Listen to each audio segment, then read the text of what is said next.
London जाने वाला air India का एक विमान गुरुवार को अहमदाबाद हवाई अड्डे से उड़ान भरने के कुछ ही देर बाद एक मेडिकल कॉलेज परिसर में हादसे का शिकार हो गया।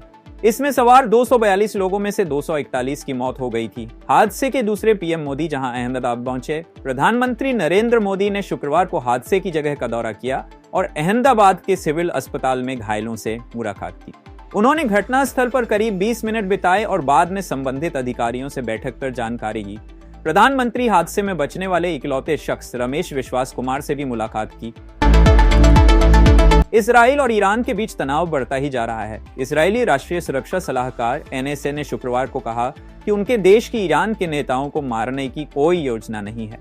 वहीं इजरायली प्रधानमंत्री बेंजामिन नेतन्याहू ने आशंका जताई कि इजराइल की ओर से सैन्य और परमाणु ठिकानों पर किए हमलों के जवाब में ईरानी हमलों की कई लहरें आ सकती हैं। पुलिस की पूछताछ के दौरान युवक ने बताया कि वह नीमगांव के गोविंद नगर का रहने वाला है।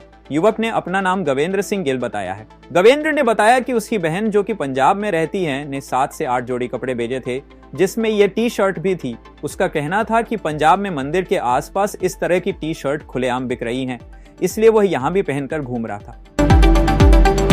यूपी के बांदा नगर कोतवाली क्षेत्र के मवई बुजुर्ग गांव निवासी राम सजीवन का उसकी पत्नी चंपा देवी से गुरुवार सुबह किसी बात को लेकर कहासुनी हो गई। इससे नाराज होकर पति ने पत्नी को 2-4 तमाचे जड़ दिए। इतना ही नहीं, पिता ने हंसिया मां के गले में लगा दिया। माता पिता के बेटी कहासुनी होने और पिता के द्वारा मां को पीटने से दहशत में आई बेटी ने घर के समीप स्थित पुराने कुएं में कूद गई। पानी भरे कुएं में कूदने से उसकी मौत हो गई। पुलिस ने 2 घंटे का रेस्क्यू कर कांटा डालकर शव को कुएं से बाहर निकाला। ITO चौराहे पर हर दिन लगने वाले ट्रैफिक जाम से राहत मिलेगी। लोक निर्माण विभाग ने इस व्यस्त चौराहे पर फ्लाईओवर बनाने की तैयारी शुरू कर दी है। यह परियोजना रिंग रोड और विकास मार्ग को जोड़ने वाले ट्रांजिट कॉरिडोर को बेहतर बनाने का हिस्सा है, जिससे दिल्ली वासियों का सफर आसान और तेज होगा। हापुड़ जिले में 2 सड़क हादसों में पिलखुवा निवासी साजिद अली की मौत हो गई, जबकि उनकी पत्नी, बच्चे और पुष्पेंद्र समेत 6 लोग गंभीर रूप से घायल हो गए। घायलों को मेरठ रेफर किया गया। पुलिस वाहन चालकों की तलाश कर रही है। सिंभावली थाना क्षेत्र में अलग अलग हुए सड़क हादसों में दंपति समेत 6 लोग घायल हो गए। घायलों को पुलिस ने स्थानीय अस्पताल में भर्ती कराया, जहां उनकी गंभीर दशा को देखकर मेरठ के लिए रेफर कर दिया। मेरठ के अस्पताल में पिलखुवा निवासी साजिद की मौत हो गई। दिल्ली से सटे गाजियाबाद के नाहलगांव में हुए सिपाही सौरभ हत्याकांड को लेकर आजाद समाज पार्टी के संस्थापक व नगीना से सांसद चंद्रशेखर आजाद ने CBI जांच की मांग की है। उन्होंने कहा कि गांव के बेकसूर लोगों को फंसाया जा रहा है। नाहलगांव में शुक्रवार को नगीना से सांसद चंद्रशेखर आजाद ने ग्रामीणों से मुलाकात की।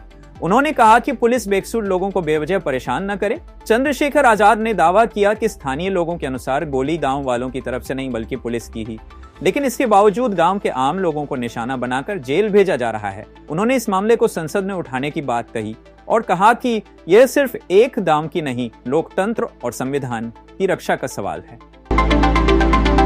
बच्चों के झगड़े में पड़ोसी युवक की चाकू से गोदकर हत्या, आरोपी 2 भाई गिरफ्तार। घटना के बाद से भागे आरोपी भाइयों को पुलिस ने मंगोलपुरी से गिरफ्तार कर लिया है। पुलिस ने उनके कब्जे से चाकू बरामद कर लिया है। एक आरोपी पर पहले से चोरी का मामला दर्ज है। सुल्तानपुरी इलाके में बच्चों के बीच हुए झगड़े में 2 भाइयों ने पड़ोस में रहने वाले एक युवक की चाकू मारकर हत्या कर दी। मृतक की शिनाख्त मुन्ना सिंह के रूप में हुई।